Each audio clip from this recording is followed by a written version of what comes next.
This is Residents in a Room, an official podcast of the American Society of Anesthesiologists, where we go behind the scenes to explore the world from the point of view of anesthesiology residents.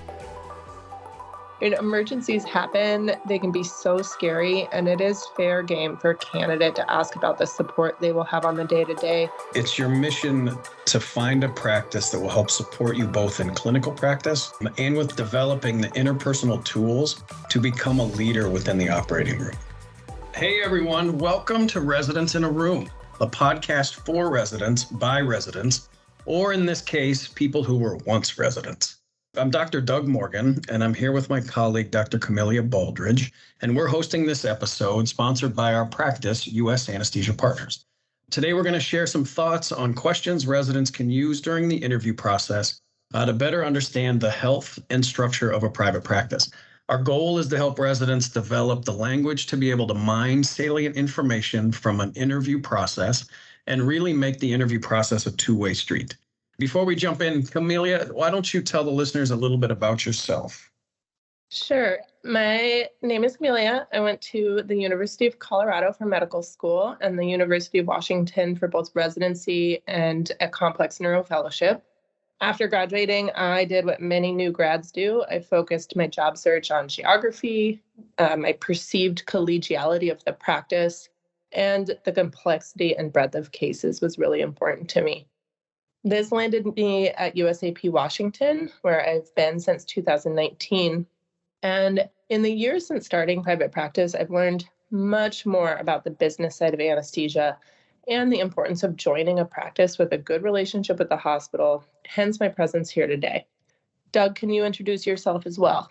Sure. As said, my name is Doug Morgan. I'm a physician partner with U.S. Anesthesia Partners here in Washington, specifically in Seattle.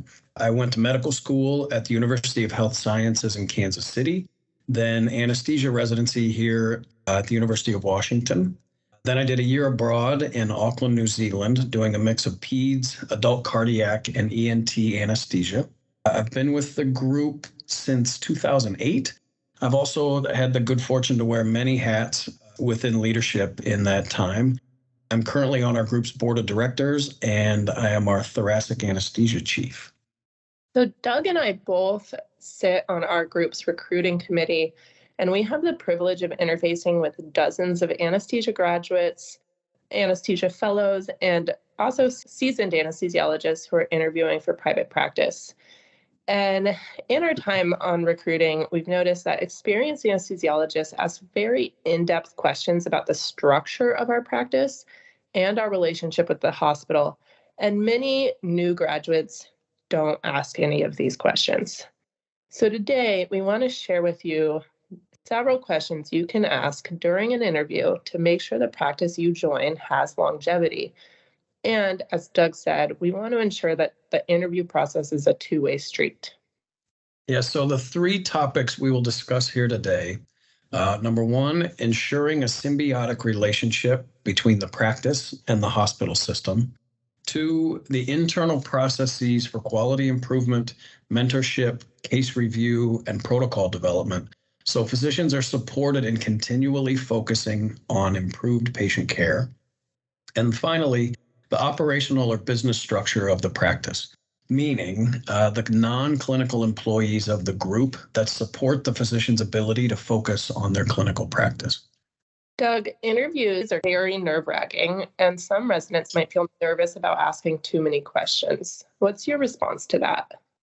I think there are some obvious things that everyone wants to know and should understand when looking for a job. Like the obvious ones: geography, income potential, clinical variety, partnership opportunities, and equality once you've achieved partnership. Simple things like benefits, malpractice, vacation, and then the overall culture of the practice. Prioritizing these are very, very important, but asking questions about the next level characteristics about a practice will really help you understand the overall health and sustainability of a practice. You're looking for a place to form a career and build your life, and the practice is looking for a safe, competent, dependable anesthesiologist for the long term. It is fully appropriate for you to ask questions on the business side of things. I totally agree. I think we really focus on the fact that your clinical abilities are going to skyrocket in the first 5 years. And many people say those first 5 years can be more difficult than residency itself. But we don't think about how much your understanding on the business side of medicine will also really escalate in those first 5 years of practice. Personally, I'm very impressed during an interview when a resident asks a question like, how would your organization handle losing an insurance contract? Because it shows us that you're already having an appreciation for the business side. Doug, what do you think are some questions a resident can ask to try to understand the relationship that the hospital has with the anesthesia group you're interviewing with? Yeah, I think questions like, how long has the group been practicing at their primary facility? How frequently does the group's leadership meet with the hospital's leadership? Does the hospital only meet with the group when there's a problem, or is there a real partnership between the hospital C-suite, meaning the hospital leadership, the OR directors, and the anesthesia group? Are the practice anesthesiologists active in multiple committees at the hospital level? And if so, how involved are those physicians? Are these anesthesiologists helping to draft policies and procedures at the hospital level? I mean, I think the crux of what you're getting at is the critical role that anesthesiologists have in maintaining the operating rooms, both functioning and ensuring patient safety. And it's really our responsibility to actively participate in building protocols that impact the delivery of clinical care. And we want to make sure that our patients' experience from end to end is being scrutinized and constantly improved. The reality is that some hospitals are going to value this more than others. And you really want to make sure you end up in a hospital system that values your anesthesiologists and works well with them. Yeah, exactly. It's important to ensure that we're at the forefront of any conversation about adding additional sites of service or new service lines. If a group isn't already a trusted partner of the hospital, they won't have that opportunity to have a seat at the table. A group with a seat at the table is a group that will likely have a long and collegial relationship with the hospital.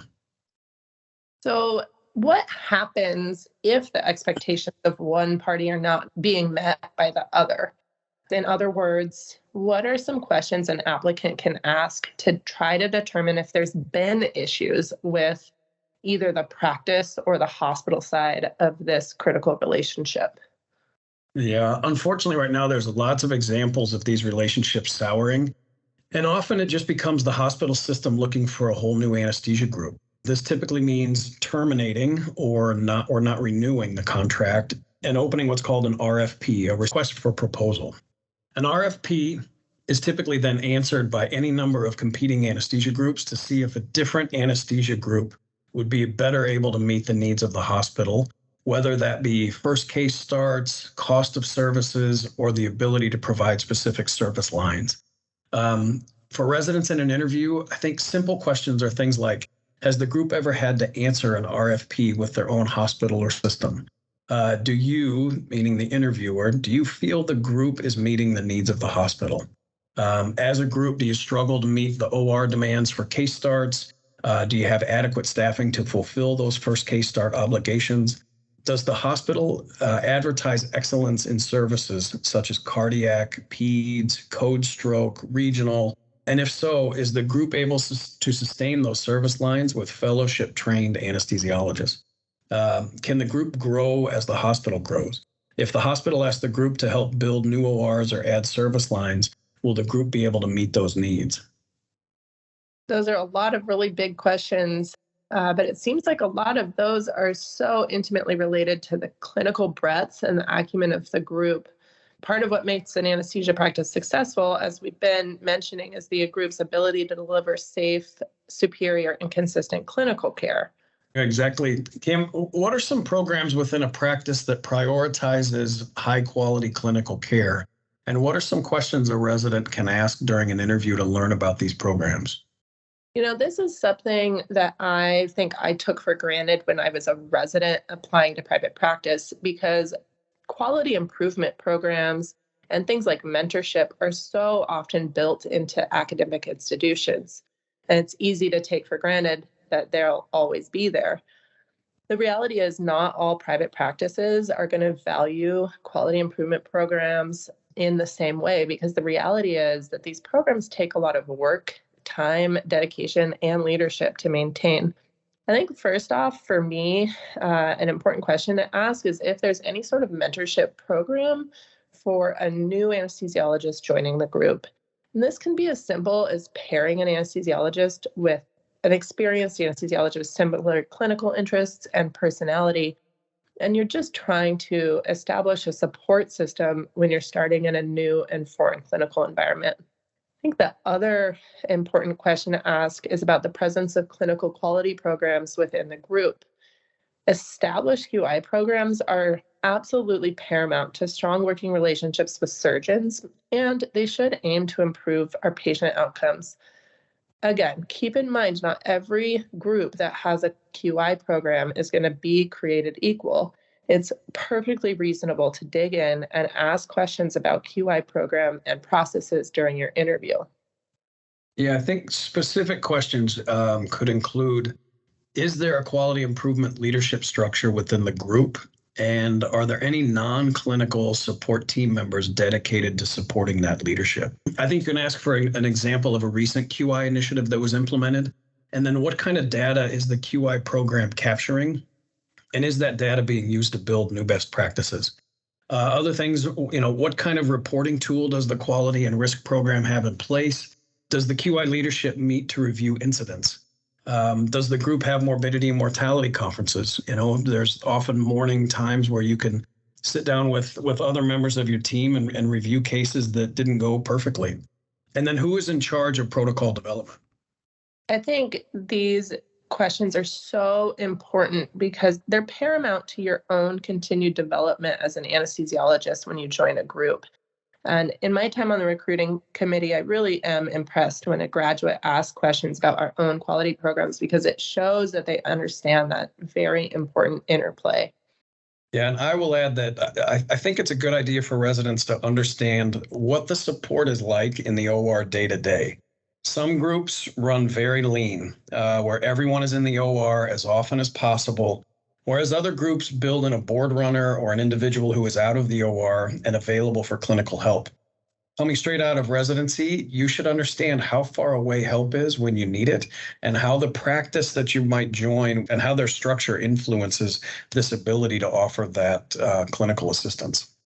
Oh my goodness, so true. Emergencies happen, they can be so scary, and it is fair game for a candidate to ask about the support they will have on the day-to-day. I encourage residents to ask their interviewer, what is the last emergency you had and how long did it take for help to arrive? And what did that help look like? It's completely reasonable, and it should really clue you into the type of support that is built into the practice structure. So, Doug, we've covered so far ways to assess for the symbiotic relationship between the practice and the hospital system, and also some of the internal processes a group may have for quality improvement, mentorship, and day-to-day support. The last topic that we want to discuss is the operational and business structure of a practice. Most groups will have non-clinical employees that support the physician's ability to focus on clinical practice.